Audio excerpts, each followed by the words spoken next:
অবশেষে আজ নির্বাচনের আগেই সেনাপ্রধান তারেক রহমানকে গ্রেফতার করে জামাতের ষড়যন্ত্রে। সেনাবাহিনীর একটি অংশ পুরো দেশকে ধ্বংস করার জন্য গভীর ষড়যন্ত্র করছে। নির্বাচন না হওয়ার কোনো সুযোগ নেই। এদিকে আজ সেনাপ্রধান অ্যাকশন নেয় তারেক রহমানের উপর। জামাতে ইসলামের সাথে ষড়যন্ত্র করে বিএনপি দলকে ধ্বংস করার চেষ্টা চলছে। এমন একটা পরিস্থিতি তৈরি করা হয়েছে যেখানে জামায়াতে ইসলামী সবচেয়ে শক্তিশালী দলে পরিণত হয়েছে। বাংলাদেশের একটা চরমপন্থী গোষ্ঠী সবচেয়ে শক্তি সঞ্চয় করেছে। নাসিরউদ্দিন পাটোয়ারি লাভ দিয়া নেতা হয়ে গেছে। ঢাকা ৮ আসনে নাসিরউদ্দিন পাটোয়ারি যে মির্জা আব্বাস স্যারকে নিয়ে কথাগুলো বলছে, একটা বাচ্চা ছেলে এরকম কথা বলতে পারে না। ডাকসু ও আমিরে জামাতের বিরাট ফাঁদে তারেক জিয়া। হতাশ তারেক, এখন কিং কর্তব্য বিমূঢ়, কি করবেন বুঝে উঠতে পারছেন না। একের পর এক রাম ধরা খাচ্ছে বিএনপি ও তারেক জিয়া। নির্বাচনী প্রচারে সারা দেশ চষে বেড়াচ্ছেন তারেক রহমান। যেখানেই যাচ্ছেন সেখানেই পাচ্ছেন বিপুল সাড়া। দেশের প্রশাসন থেকে শুরু করে সাধারণ মানুষের হাবভাবেও ফুটে উঠছে তারেক রহমানকেই দেখা যাচ্ছে প্রধানমন্ত্রী হিসেবে। সেই চিত্র উঠে এসেছে সাম্প্রতিক জরিপেও। বিএনপির বিরুদ্ধে এনসিপি অভাবনীয় উদ্যোগ আপনি দেখলে শুনলে অবাক হবেন। বিএনপির বিরুদ্ধে সবাই এখন উদ্যোগ গ্রহণ করছে। আজকে তারেক রহমান কঠিন বিপদের মুখে পড়েন সেনাপ্রধানের পরিকল্পনায়। তারেক রহমানকে নিয়ে সারা দেশের মধ্যেই গোপনে অনেক পরিকল্পনা হয়। বিশেষ করে জামাতে ইসলামের কর্মীরা তারেক রহমানকে সরিয়ে দেওয়ার চেষ্টা করে। আজকে দেশে নতুন পরিস্থিতি হয়, আজ রাতে অনেক ঘটনা ঘটে। সকল ঘটনাগুলো এই একটি নিউজে দেখতে পারবেন। এই বিষয় নিয়ে অনেকে আলোচনার মাধ্যমে অনেক তথ্য পরিকল্পনা যে প্রকাশ্যে আনে সেই সবও দেখতে পারবেন। আপনারা এই সম্পূর্ণ নিউজ প্রতিবেদনটি ধৈর্য সহকারে দেখবেন। সেনাবাহিনীর একটি অংশ নাকি পুরো দেশকে ধ্বংস করার জন্য গভীর ষড়যন্ত্র করছে। 2024-এর 5 আগস্টের পরে সেনা কর্মকর্তাদের অনেকেই নাকি জামাত নেতাদের পা ধরেছিল বাঁচার জন্য। কারা সেই নেতারা? আর সেনাবাহিনীর একটি অংশ কিভাবে দেশকে ষড়যন্ত্রের মাধ্যমে ধ্বংস করার জন্য উঠে পড়ে লেগেছে? যে মন্তব্যগুলো একটু আগে করলাম সেটি হচ্ছে জামাতের অন্যতম এক নেতা, ঢাকা 17 আসন থেকে যিনি এমপি প্রার্থী হয়েছেন, তারেক রহমানের প্রতিদ্বন্দ্বিতা করছেন শমা খালিদুজ্জামানের। আপনারা অনেকেই এর মধ্যে হয়তো তার এই বক্তব্যটি শুনেছেন, বেশ ভাইরাল হয়েছে সোশ্যাল মিডিয়াতে। নির্বাচনী প্রচারে সারা দেশ চষে বেড়াচ্ছেন তারেক রহমান। যেখানেই যাচ্ছেন সেখানেই পাচ্ছেন বিপুল সাড়া। দেশের প্রশাসন থেকে শুরু করে সাধারণ মানুষের হাবভাবেও ফুটে উঠছে তারেক রহমানকেই দেখা যাচ্ছে প্রধানমন্ত্রী হিসেবে। সেই চিত্র উঠে এসেছে সাম্প্রতিক জরিপেও। ইনোভেশন কনসাল্টিং এর জরিপ বলছে, দেশের মানুষের বড় একটি অংশ মনে করছেন বিএনপির চেয়ারম্যানের চেয়ারে বসাটা এখন সময়ের ব্যাপার মাত্র। বুলেট প্রুফ গাড়ি থেকে হেলিকপ্টার, সব মাধ্যমেই নির্বাচনী প্রচার চালাচ্ছেন তারেক রহমান। দক্ষ পিআর টিম মুখিয়ে আছে সময়ের সর্বোচ্চ সদ্ব্যবহারে। কোন সুযোগই চুল পরিমাণও ছাড়ছেন না তারা। এরই মধ্যে আকাশের চাঁদ হয়ে ধরা দিয়েছে নারীদের নিয়ে জামায়াত আমিরের এক্স স্ট্যাটাস। জামায়াত যদিও বলছে হ্যাক হয়েছিল আমিরের এক্স, কিন্তু বিএনপি এর চূড়ান্ত সুযোগ নিতে ছাড়েনি। ফলে এই মুহূর্তে প্রচারণার দৌড়ে এগিয়ে গেছে বিএনপি। জরিপও কথা বলছে একই টোনে। রাজনীতির মাঠে হাওয়া বদলাতে সময় লাগে না, আর বাংলাদেশের প্রেক্ষাপটে তো আরো সত্য। ক্যালেন্ডারের পাতায় আজ 3রা ফেব্রুয়ারি 2026। জাতীয় সংসদ নির্বাচনের আর মাত্র দিন 8 বাকি।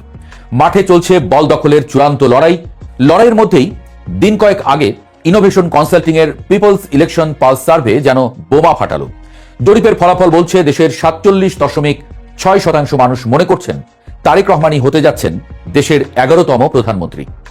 রাজধানীর কারওয়ান বাজারে বিডিবিএল ভবনে যখন এই জরিপের ফলাফল প্রকাশ করা হচ্ছিল, তখন বাইরের রাজনৈতিক উত্তাপের সঙ্গে ভেতরের তথ্যের উত্তাপ মিলেমিশে একাকার। নির্বাচন যত ঘনিয়ে আসছে, বিএনপির সমর্থন যে জ্যামিতিক হারে বাড়ছে তা আর বলার অপেক্ষা রাখে না। বিশেষ করে গত কয়েক মাসে তারেক রহমানের দেশে ফেরা, খালেদা জিয়ার প্রয়াণ এবং দলের হাইকমান্ডের সুচতুর কৌশল বিএনপিকে এমন এক অবস্থানে নিয়ে গেছে যেখানে তারা এখন একক আধিপত্যের স্বপ্ন দেখছে, এমনটাই বলছেন বিশ্লেষকরা। অথচ রাজনীতির দাবা খেলায় সব গুটি কিন্তু বিএনপির পক্ষে ছিল না। খুব বেশি দিন আগের কথা নয়, যখন মাঠের সমীকরণ ছিল সম্পূর্ণ ভিন্ন। কিছুদিন আগের এক জরিপে দেখা গিয়েছিল জামায়াতে ইসলামী এবং জাতীয় নাগরিক পার্টি জোটবদ্ধ হয়ে জনপ্রিয়তার দৌড়ে বেশ কিছুটা এগিয়ে গিয়েছিল। তরুণ ভোটার এবং ধর্মপ্রাণ জনগোষ্ঠীর একটি বড় অংশ এই নতুন জোটের দিকে ঝুঁকেছিল। তখন মনে হচ্ছিল এবারের নির্বাচন হবে হাড্ডাহাড্ডি, আর ক্ষমতার মসনদ বিএনপির জন্য কুসুমাস্তীর্ণ হবে না। কিন্তু রাজনীতির মাঠ বড়ই পিচ্ছিল। সেই এগিয়ে থাকা জোটের জনপ্রিয়তা কেন হুট করে থমকে গেল? বিশ্লেষকরা বলছেন, এনসিপির সঙ্গে জোট বাঁধার পর জামায়াতের নিজস্ব ভোট ব্যাংকে কিছুটা অস্থিরতা তৈরি হয়েছে। এছাড়া নারী নেতৃত্ব এবং কর্মসংস্থান নিয়ে জামায়াত আমিরের কথিত এক্স স্ট্যাটাস, যা পরে হ্যাকড হয়েছে বলে দাবি করা হয়, তা নিয়ে বিএনপির সাইবার উইং এবং পিআর টিম যে ঝড় তুলেছে, তাতে জনমতের পাল্লা বিএনপির দিকে হেলে পড়েছে বলে মনে হয়। এই একই ঘটনাতেই দোদুল্যমান মধ্যবিত্ত ভোটাররা যারা জামায়াত এনসিপি জোটের দিকে ঝুঁকেছিলেন, তারা আবার ইউটার্ন নিয়ে বিএনপির পতাকা তলে ফিরেছেন, এমনটা আভাস পাওয়া যায়। ইনোভেশন কনসাল্টিং এর জরিপের গভীরে গেলে দেখা যায়, বিএনপির এই উত্থানের পেছনে সবচেয়ে বড় অনুঘটক হিসেবে কাজ করেছে সিদ্ধান্তহীন ভোটারদের মন পরিবর্তন। জরিপ বলছে, তারেক রহমানের প্রধানমন্ত্রী হওয়ার পক্ষে রায় দিয়েছেন 47% বেশি মানুষ। অন্যদিকে জামায়াতে ইসলামীর আমির ডাক্তার শফিকুর রহমানকে প্রধানমন্ত্রী হিসেবে দেখতে চান 22.5% মানুষ। এই ব্যবধানটা বিশাল। আর কৌতূহল উদ্দীপক বিষয় হলো, ছাত্র জনতার অভ্যুত্থানের অন্যতম মুখ নাহিদ ইসলামকে ভবিষ্যৎ প্রধানমন্ত্রী হিসেবে দেখছেন মাত্র 2.7% মানুষ। আর 22.2% মানুষ এখনো জানেন না কে হবেন প্রধানমন্ত্রী। তবে জরিপ পরিচালনাকারী প্রতিষ্ঠানের ব্যবস্থাপনা পরিচালক রুবাইয়াত সারওয়ারের বক্তব্যে উঠে এসেছে এক চমকপ্রদ তথ্য। আগের রাউন্ডগুলোতে যারা জামায়াত বা এনসিপির পক্ষে ছিলেন, তাদের একটি উল্লেখযোগ্য অংশ এখন বিএনপির দিকে শিফট করেছেন। অর্থাৎ জোটের রাজনীতি জামায়াতের জন্য যতটা না সুফল বয়ে এনেছে, তার চেয়ে বেশি ভোট ট্রান্সফার করেছে বিএনপির বাক্সে। মাঠের রাজনীতির সবচেয়ে বড় প্রশ্ন ছিল আওয়ামী লীগের ভোট কোথায় যাবে। জুলাই অভ্যুত্থানে ক্ষমতাচ্যুত এবং বর্তমানে নির্বাচন ও নিবন্ধন স্থগিত থাকা আওয়ামী লীগের সমর্থকরা এখন রাজনৈতিক এতিম। কিন্তু ভোট তো আর উধাও হয়ে যায় না। পেপসের জরিপ বলছে, এক সময়ের কট্টর আওয়ামী লীগ সমর্থক বা ভোটারদের প্রায় 32.9% এখন বিএনপিকে ভোট দেওয়ার কথা ভাবছেন। এটা রাজনীতিতে এক বড় ধরনের প্যারাডাইম শিফট। এক সময়ের সাপে নেউলে সম্পর্ক থাকা দুই দলের কর্মী সমর্থকদের এই মেরুকরণ বিস্ময়কর।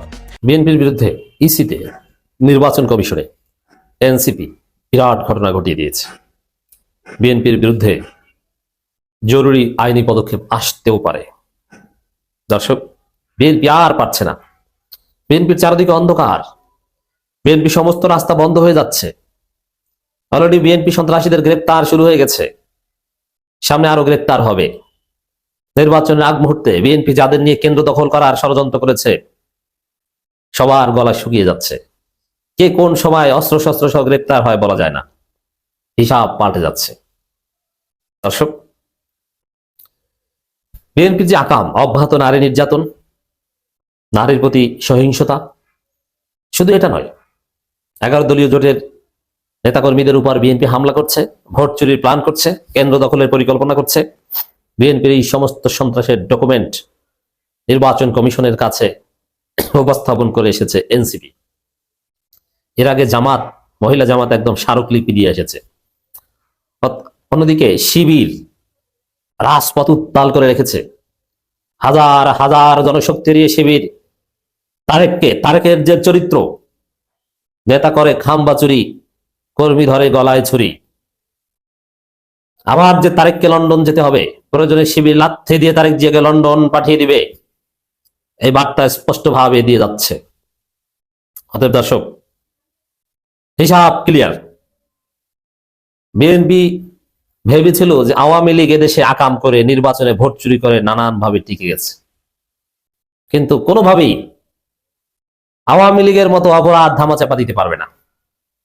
আমি স্পষ্টভাবে বলে দিই, জামাত এনসিপি নির্বাচন কমিশনে যে ডকুমেন্ট সাবমিট করেছে, যে অভিযোগ দিয়ে এসেছে, নির্বাচন কমিশন অলরেডি কিছু ব্যবস্থা নিচ্ছে। অনেক বিএনপি সন্ত্রাসী গ্রেপ্তার হচ্ছে, কিন্তু তারপরও যদি গ্রেপ্তার না হয়, যদি পরিস্থিতি শান্ত করতে, একদম পুরোপুরি লেভেল প্লেইং ফিল্ড তৈরি করতে নির্বাচন কমিশন ব্যর্থ হয়, তাহলে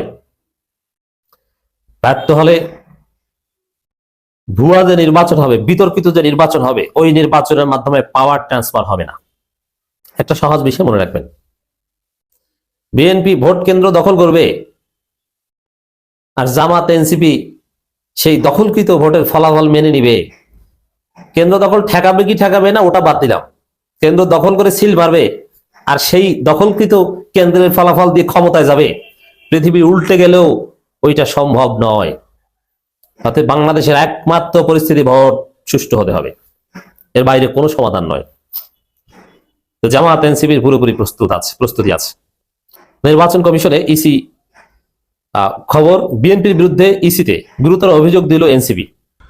আসলে এবারের নির্বাচন নিয়ে নানান জরিপ আছে, বিভিন্ন সংস্থাগুলো জরিপ করছে। তো এই জরিপে কখনো বিএনপি এগিয়ে যাচ্ছে, আবার কখনো জামাত এগিয়ে যাচ্ছে। তবে র্যাপিডলি আস্তে আস্তে জামাতের বেশ কিছু ঘটনা ঘটছে, যেটা আসলে একটু অস্বাভাবিক ঘটনা। অর্থাৎ 5ই আগস্ট পরবর্তী বাংলাদেশ জামাত ইসলামের যে রাজনৈতিক কৌশল, সেই কৌশলটা আমার কাছে মনে হচ্ছে টোটালি ভিন্ন একটা অবস্থা অতীতের যে কোনো সময়ের তুলনায়। যেমন ধরেন অমুসলিম শাখা খোলা বা অমুসলিমদের মধ্যে তাদের যেই জনপ্রিয়তার কি বলা হয় যে ধরেন মাপকাঠি দাঁড় করানোর চেষ্টা, বিভিন্ন রকম সুযোগ সুবিধা, বক্তব্য বা যাই হোক সবকিছু মিলিয়ে ভিন্ন এক অবস্থান আমরা দেখলাম ত্রিপুরাতে। এখন ত্রিপুরাতে যারা বসবাস করে তারা তো বেসিক্যালি আপনার মুসলিম না, কিন্তু ত্রিপুরাতে এক বিরল দৃশ্য, আমার দেশ পত্রিকায় একটা ছবি এই মুহূর্তে জামাতের নেতাকর্মীরা খুব শেয়ার করে ভাইরাল করেছেন যে ত্রয়োদশ জাতীয় সংসদ নির্বাচনকে সামনে রেখে খাগড়াছড়িতে 11 দলীয় জোট মনোনীত জামাত ইসলামের প্রার্থী অ্যাডভোকেট ইয়াকুব আলী চৌধুরীর দাঁড়িপাল্লা প্রতীকের সমর্থনে মারমা এবং ত্রিপুরা জনগোষ্ঠীর উদ্যোগে বিশাল গণমিছিল অনুষ্ঠিত হয়েছে। এখন ত্রিপুরা এবং মারমা যারা, তারা কিন্তু ধর্মীয় ভিত্তিতে তারা মুসলিম না, যদিও এখানে বিএনপিরও একটা শক্ত ঘাঁটি আছে, কিন্তু মানে এরকম প্রচারণা বা গণমাধ্যমে ফোকাস হওয়ার মতো জামাত ইসলামের ছবিটা এই মুহূর্তে ভাইরাল। গতকালকে 4টায় খাগড়াছড়ি গেট এলাকা থেকে গণমিছিলটি শুরু হয়ে শহরের চেঙ্গি স্কয়ার এবং শাপলা চত্বর প্রদক্ষিণ করে মুক্তমঞ্চে গিয়ে এক সমাবেশে মিলিত হয়।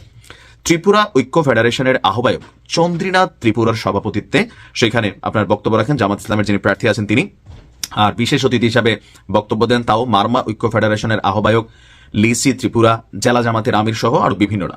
সমাবেশে এখানে যেটা বলা হয়েছে যে দাঁড়িপাল্লা যদি বিজয়ী হয় তাহলে এই পিছিয়ে থাকা পাহাড়ি জনগোষ্ঠী যারা আছেন বা এই যে বিভিন্ন কমিউনিটিগুলো আছেন তাদের সকল সম্প্রদায়ের শান্তি, নিরাপত্তা, সম্প্রীতি তারা এখানে নিশ্চিত করবে। এমনকি বক্তাদের অভিযোগ, যে রাজনৈতিক বক্তব্য যে 54 বছর আওয়ামী লীগ বিএনপি জাতীয় পার্টি ক্ষমতায় থাকার পরেও পাহাড়ে আসলে শান্তি ফিরে আসেনি। সো এই শান্তির দায়িত্বটা জামাত ইসলাম নিতে চায়। যারা এখানে খেটে খাওয়া পাহাড়ি জনগোষ্ঠী আছে তাদের কল্যাণে, বিশেষ করে আপনার আমার কাছে মনে হয় ওইখানে পানির যে সমস্যা, শিক্ষার সমস্যা, পাহাড়ি যে বিভিন্ন সন্ত্রাসী গোষ্ঠী আছে যে সামান্য কিছুতে পাহাড়ি সমতলের মধ্যে ঝগড়া টগড়া লাগাই দেয়। তো জামাত ইসলামের নেতারা বলছেন যে তারা যদি ক্ষমতায় যায়, দাঁড়িপাল্লায় ক্ষমতায় যায়, তাহলে পাহাড়কে শান্ত করা হবে। এমনকি তারা সেখানে তাদের নিজস্ব যে এফোর্ট আছে সর্বোচ্চটা তারা সেখানে দিবেন পাহাড়কে শান্ত করতে। এখন বাংলাদেশের মানুষের মধ্যে একটা পারসেপশন কাজ করে যাচ্ছে, এবারের নির্বাচন এটা খুবই কমন, যে ধরেন পিছিয়ে পড়া যে জনগোষ্ঠীগুলো আছে তাদের মধ্যে একটা রিয়েকশন তৈরি হচ্ছে কোনটা, যে ঠিকই তো এত বছর আওয়ামী লীগ গেল, বিএনপি গেল, জাতীয় পার্টি গেল, আমাদের তো ভাগ্যের পরিবর্তন হলো না, এইবার নয়তো চেষ্টা করে দেখি। আপনি দেখবেন যে জামাতের নির্বাচনী প্রচারণার একটা বড় লাইন থাকে এরকম, সব দেখেছি বারবার জামাত ইসলাম এইবার। তো মানুষের মধ্যে হচ্ছে কি যে জামাত যেহেতু এককভাবে কখনো ক্ষমতায় আসে নাই, তো সেই জায়গা থেকে একটা পারসেপশন কিন্তু ভোটের মাঠে কাজ করে যাচ্ছে। আর বিশেষ করে আমার কাছে মনে হয় সাদিক কায়েমের যে এলাকা, এই পাহাড়ি এলাকার সন্তানই কিন্তু সাদিক কায়েম থেকে শুরু করে ছাত্র শিবিরে, ডাকসুতে বড় বড় পদ পাওয়া অনেক পোলাপাইন এই পাহাড়ি গোষ্ঠী থেকে কিন্তু উঠে আসছে, এবং এদের ট্রেনিং, এদের লাইফস্টাইল ওইখান থেকে এদেরকে। নাসিরউদ্দিন পাটোয়ারি লাভ দিয়া নেতা হয়ে গেছে। ঢাকা 8 আসনে নাসিরউদ্দিন পাটোয়ারি যে মির্জা আব্বাস স্যারকে নিয়ে কথাগুলো বলছে, একটা বাচ্চা ছেলে এরকম কথা বলতে পারে না। ওই যে কথাই আছে না ভাই, চুলার মুখ দিয়ে সবসময় ছাই বের হয়। জনাব মির্জা আব্বাস সাহেব বলেছেন নাসিরউদ্দিন পাটোয়ারি একটি বাচ্চা ছেলে। এখন আমাকে নিয়ে তিনি যদি বাজে মন্তব্য করে তাহলে এটা কিন্তু মানায় না। বাজে মন্তব্য করবে নাসিরউদ্দিনের চাচা যদি থাকে, তার দাদা থাকে, তার বাবা থাকে, তারা যদি আগে রাজনীতি করে থাকে পূর্বে, তাদের যদি সেই ব্যাকগ্রাউন্ড থেকে থাকে, তাহলেই নাসিরউদ্দিন পাটোয়ারি এই ধরনের কথা বলতে পারবে। তাদের বাপ চাচা যদি পলিটিক্স করতো, যদি আমার সম্পর্কে বলতো, আমি আপত্তি করতাম না। কিন্তু এরা তো আজ আঙুল ফুলে কলা গাছ হয়ে গেছে। হঠাৎ করে এই জুলাই আন্দোলনের পরে এদের পয়দা হয়েছে, এরা এসে ঢাকা 8 আসনের মধ্যে নির্বাচন করতেছে, তাও আবার মির্জা আব্বাস স্যারের বিরুদ্ধে। এটা কি মানা যায় ভাই? বাচ্চা ছেলে হয়ে এই মির্জা আব্বাস স্যারকে বলছে সে নাকি একজন চাঁদাবাজ, সে নাকি সন্ত্রাসীদের গডফাদার, এবং রাস্তা থেকে চাঁদা উঠায় খায়, হসপিটাল থেকে চাঁদা উঠায় খায়। এই সকল কথা তার নামে দুর্নাম প্রকাশ কইরা নাসিরউদ্দিন পাটোয়ারি মির্জা আব্বাস সাহেবের কিছু ভোট নিয়ে গিয়েছে। জনগণ ভাবতেছে ঢাকা 8 আসনে এতদিন পর্যন্ত তো দেখলাম মির্জা আব্বাস সাহেবকে, তিনি তো কিছুই করতে পারে নাই, তাহলে এখন আমি নাসিরউদ্দিন পাটোয়ারিকে ভোট দিই, বা জামায়াতের কোনো প্রার্থী থাকলে তাকে ভোট দিই। জামায়াতের প্রার্থী নাসিরউদ্দিন পাটোয়ারি, কারণ তিনি জামাতের সাথে জোটে গিয়েছে। মির্জা আব্বাস স্যার খুব যুক্তি দিয়ে বলেছেন চুলার মুখ থেকে সবসময় ছাই বের হয়, এবং সোনার থেকে কিন্তু সোনাই হয়। এটা কথা সত্য। আর সেই সোনা তদন্ত করে আনতে হয় কিন্তু মাটির নিচ থেকে। সমুদ্রের নিচ থেকে, পানির নিচ থেকে সোনা কাছায় গুছিয়ে আনতে হয়। এটা দর্শক আপনারা তো দেখলেন এখানে কি কথা হচ্ছে, অনেকেই অনেক কথা বলতেছে, বিশেষ করে এইখানে দেশের রাজনৈতিক প্রেক্ষাপট নিয়ে কথা হয় এবং তারেক রহমানের বিষয়ে কথা হয়। গাইস, এই বিষয়গুলো দেখে আপনাদের কি মনে হচ্ছে এবং আপনাদের মন্তব্য অবশ্যই আপনারা আমাদের কমেন্ট বক্সে লিখে যাবেন। আর হ্যাঁ, তখন আপনাদেরকে আমরা যা কিছু দেখেছি সব কিছু আমরা সোশ্যাল মিডিয়া থেকে সংগ্রহ করেছি, এখানে আমাদের নিজস্ব কোনো মন্তব্য নেই বা আমাদের নিজস্ব কোনো সিদ্ধান্ত নেই। সর্বশেষ আপনাদের কাছে আমাদের রিকোয়েস্ট থাকবে, আপনারা আমাদের চ্যানেলে নতুন দর্শক হয়ে থাকলে চ্যানেলটি সাবস্ক্রাইব করবেন এবং পাশে থাকা বেল বাটনটি বাজাবেন যাতে করে নেক্সট ভিডিওটা সবার আগে আপনাদের কাছে পৌঁছে যায়। ধন্যবাদ।